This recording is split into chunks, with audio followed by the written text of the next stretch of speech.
VP Nurul হক নূর প্রতিমন্ত্রী হয়েছে, সংসদে বিরোধী দলকে ঘায়েল করতে গিয়ে তিনি কোরআন তেলাওয়াত করলেন, এমন ভাবে কোরআন পড়লেন মানে মনে হচ্ছে তার দাঁত মুখ ভেঙে গেছে, আর কোরআন তেলাওয়াত করতে গিয়ে কোরআনেরও 12টা বাজাইছে।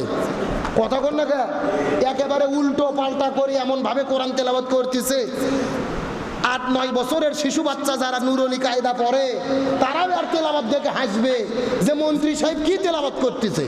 ভালো করে বোঝেন, এই যে কোরআন, এটা আমাদের বাপদাদার সম্পত্তি নয়, আলেমদের। এই কোরআন সমস্ত মুসলমানের জন্য, কোরআন হিন্দু বৌদ্ধ খ্রিস্টান তাম পৃথিবীর মানুষের জন্য। কোরআন সবাই ধরতে পারবে, সবাই পড়তে পারবে, কোনো আপত্তি নেই। তবে একটা জিনিস আমাদের জানতে হবে, কোরআন যেভাবে সহিভাবে পড়লে 10টা করে নেকি পাওয়া যায়, একই রকম ভাবে কোরআন ভুলভাবে তেলাওয়াত করলে কি হয়? সওয়াবের পরিবর্তে গুনাহ হয়। এই জন্য আমরা যদি কোরআন পড়তে যাই সঠিকভাবে বুঝে শুনে পড়ার দরকার আছে না নাই? আজকে এরা বড় কপাল পোড়া, ঢাকা বিশ্ববিদ্যালয়ে পড়েছে, ঢাকা বিশ্ববিদ্যালয় ভিপি হয়েছে, আজকে এমপি হয়ে মন্ত্রী হয়েছে, অথচ কোরআন পড়তে পারে না। এরা বড় কপাল পোড়া। ডক্টর মোহাম্মদ শহীদুল্লাহ বলেছেন, একজন ব্যক্তি পৃথিবীর সব কিছু জানে কিন্তু কোরআন জানে না, এর চাইতে বড় মূর্খ এই পৃথিবীতে আর একটাও হতে পারে না। সব জানে কিন্তু কোরআন জানে না, এ সবচাইতে কি বড় মূর্খ, জাহেল। রাসূল আরবি সাল্লাল্লাহু আলাইহি সাল্লাম হাদিসের মধ্যে বলেন, একটা ব্যক্তি সব জানে কিন্তু কোরআন জানে না। এর উদাহরণ কি? একটা উজার গৃহ। উজার গৃহ মানে কি? উজর ঘর, ফাঁকা ঘর। একটা ঘর আছে, দরজা নাই, জানালা নাই, খাট নাই, তোষক নাই, কিচ্ছু নাই, ফাঁকা ঘর। ওই ঘরের কোনো দাম আছে? রাসূল বললেন, ওই ফাঁকা ঘর যা, আর কোরআনবিহীন এই দেহটা। সুতরাং আফসোস, শুধুমাত্র ভিপি নূর নয়, সমস্ত সংসদ সদস্যদেরকে বলি, আপনার জাতির শ্রেষ্ঠ সন্তান এমপি হয়েছেন, কোরআন পড়েন, কোরআন বোঝেন, কোরআন দিয়ে জীবন গড়েন, কোরআন দিয়ে দেশ চালান, তাহলেই জমিনের ভেতরে শান্তি এবং মুক্তি আসতে পারে। তার কারণ কোরআন ছাড়া জমিনে কখনো শান্তি আসবে? আপনার বয়স 60 বছর 80 বছর হয়েছে, কোরআন পড়তে পারেন না, বসে থাকেন না, শুরু করেন কোরআন পড়া। আল্লাহর কোরআন বলে, ওয়ালাকাদ ইয়াসসারনাল কুরআনা লিযিকরি ফাহাল মিন মুদ্দাকির। সূরা কলমের 4 জায়গায় আল্লাহ একই কথা বলেছেন।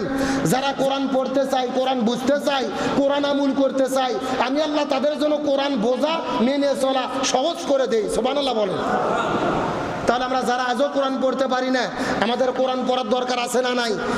আর এই জাতির যারা নেতৃত্ব দেয়, দেশ পরিচালনা করে, তারা যদি কোরআন পড়ে, কোরআন বোঝে, কোরআন দিয়ে দেশ চালায়, তাহলে জমিনে শান্তি আসবে কি আসবে না?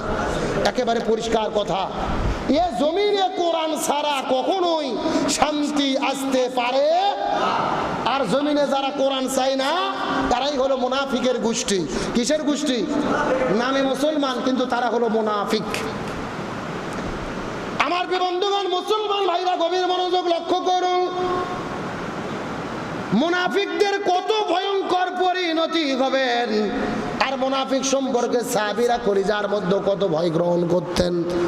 অর্ধ পৃথিবীর খলিফা আমিরুল মুমিনিন, খলিফাতুল মুসলিমিন হযরত উমর ফারুক রাদিয়াল্লাহু তাআলা না, যখন তিনি অর্ধ পৃথিবীর খলিফা হলেন, যখন তাকে অর্ধ পৃথিবীর খলিফা বলে ঘোষণা করা হলো, হযরত উমর ফারুক রাদিয়াল্লাহু তাআলা না মরুভূমির মধ্যে গিয়ে হাউমাউ করে করে সিজদায় গিয়ে তিনি কান্না করা শুরু করে দিলেন।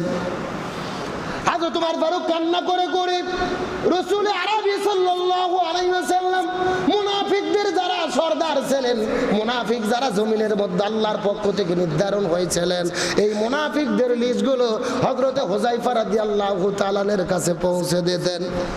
রাসূলের সাহাবী হযরত হুযায়ফা রাদিয়াল্লাহু তাআলা এর কাছে মুনাফিকদের লিস্টই থাকতো, মুনাফিকদের তালিকা থাকতো। হযরত ওমর ফারুক রাদিয়াল্লাহু তাআলা হুযায়ফার কাছে গিয়ে হাউমাউ করে কান্না করতে করতে বলে, ভাই তুমি সত্য করে বলো তো, তোমার যেই মুনাফিকের লিস্ট রয়েছে, রাসূল যেই মুনাফিকদের তালিকা দিয়েছে, এই তালিকার ভেতরে আমি উমর আমার নামটা আছে কিনা দয়া করে তুমি সত্য করে জানায়া দাও। অর্ধ পৃথিবীর খলিফা হযরত উমর ফারুক রাদিয়াল্লাহু তাআলা, আল্লাহ আমার নবী বলেন আমার পরে কোনো নবী হবে না। নবী যদি হতেন লাউকানা উমর, উমর ফারুক হতেন। যে উমর ফারুক রাস্তাতে হেঁটে গেলে 40 দিন পর্যন্ত শয়তান যায় না, যিনি অর্ধ পৃথিবীর খলিফা ছিলেন। উমর ফারুকও ভয় থাকতেন আমার লাশটা আমার নামটা মুনাফিকের তালিকার মধ্যে গেল কিনা। হুযায়ফাকে জিজ্ঞেস করে বলে, হুযায়ফা দয়া করে বলো তো দেখি আমার নামটা মুনাফিকের কাতারে আছে কিনা জানতে চাই। হযরত হুযায়ফা রাদিয়াল্লাহু তাআলা উমর ফারুককে ডাকতে বলে, আমিরুল মুমিনিন, খলিফাতুল মুসলিমিন, আমি আপনাকে বলতে পারবো না, আমার নবী যে নিষেধ করে দিয়েছে। মুনাফিকের তালিকা আমার কাছে আছে, কিন্তু কারা কারা মুনাফিক এটা বলা যাবে না। রাসূল আমাকে নিষেধ করেছেন, মুনাফিকদের তালিকা বলা যাবে। হযরত উমর ফারুকের টেনশন আরো বেড়ে গেলেন। আমি মুনাফিকের কাতারে থাকলাম কিনা জানতে তো পারলাম না। ঘরের মধ্যে যাওয়ার পরে সারা রাত জেগে জেগে তিনি হাউমাউ করে করে কান্না করলেন।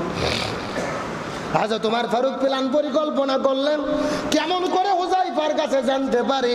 পরের দিনে বহু পরিকল্পনা করার পরে হুযায়ফার কাছে যাওয়ার পরে ডাকতে বলেন, আল্লাহর নবীর সাহাবী, এই আমার কলিজার টুকরা প্রিয় ভাই হুযায়ফা, আমি মুনাফিকের কাতারে নাম আছে কিনা তুমি তো বলবা না, কিন্তু তোমার কাছে জিজ্ঞেস করি বলো তো, আমি যদি দুনিয়া থেকে বিদায় নিয়ে চলে যাই, আমার জানাজায় তুমি কি যাবে?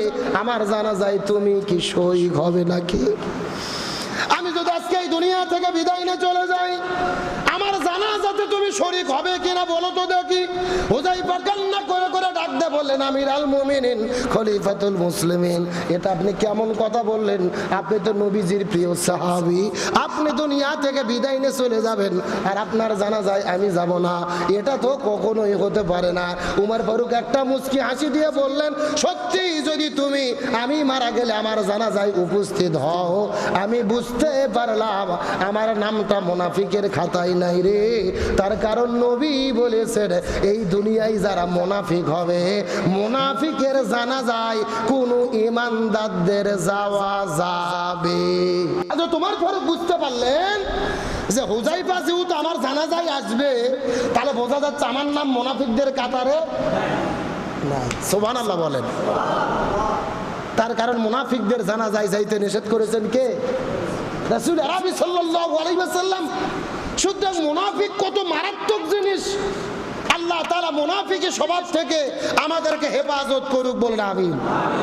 আর আল্লাহর জমিন, আল্লাহর কোরআনের আইন যারা চায় না, এরা কি? জোরে বলেন, এরা কি? গত 2 দিন আগে সংসদে দাঁড়িয়ে জামাত ইসলামের নায়েব আমির অধ্যাপক মুজিবুর রহমান পরিষ্কার করে হুঙ্কার দিয়ে বললেন, স্বাধীনতার 55 বছর পার হয়ে গেল, কত দল ক্ষমতায় আসলো, কেউ কোরআন চালু করলো না, কোরআনের একটা আইনও চালু হলো না। সুতরাং আমরা দাবি করি মানব রচিত সমস্ত আইনের কবর রচনা করে কোরআনের নীতি কায়েম করতে হবে, বলেন আল্লাহু আকবার। তারা দাবি করলেন যে কোরআনের আইন এই বাংলাদেশে কায়েম করা হোক, কোরআন দিয়ে সংবিধান কায়েম হোক, কোরআন দিয়ে বাংলাদেশ চলুক। এই দাবি শুধু মুজিবুর রহমান সাহেবের না, এই দাবি বাংলাদেশের 18 কোটি জনগণের। আমরা মুসলমান হিসেবে কোরআনের আইন চাই কি চাই না? স্বাধীনতার 55 বছর গেলেন, আওয়ামী লীগ দেশ চালাইছে, বিএনপি চালাইছে, জাতীয় পার্টি চালাইছে, সবাই তো নিজেদের মুসলমান বলে দাবি করে, কেউ কি কোরআন চালু করেছে? তাহলে মুখে বলে মুসলমান, অথচ কোরআনের আইন চালু করে না। আবার মুজিবুর রহমান সাহেব যখন দাবি করলেন কোরআন দিয়ে দেশ পরিচালনা করা হোক, সব আইন বাতিল করা হোক, সংসদ সদস্যরা কি সমর্থন করেছে? চুপচাপ বসে আছে, কারো মুখে কথা নাই। তার মানে এরা কোরআনের আইন চায় না। এখন আপনি আমি চাইলেই তো হবে না, সংসদের ভেতর অবশ্য 2/3 সদস্যর চাইতে হবে কোরআন দিয়ে দেশ চলুক। 200 জন সদস্য যদি বলে আজ থেকে কোরআন দিয়ে বাংলাদেশ চলবে, কোরআন দিয়ে বাংলাদেশ চালানো শুরু হয়ে যাবে, তখনই দেশের মধ্যে শান্তি কায়েম হবে।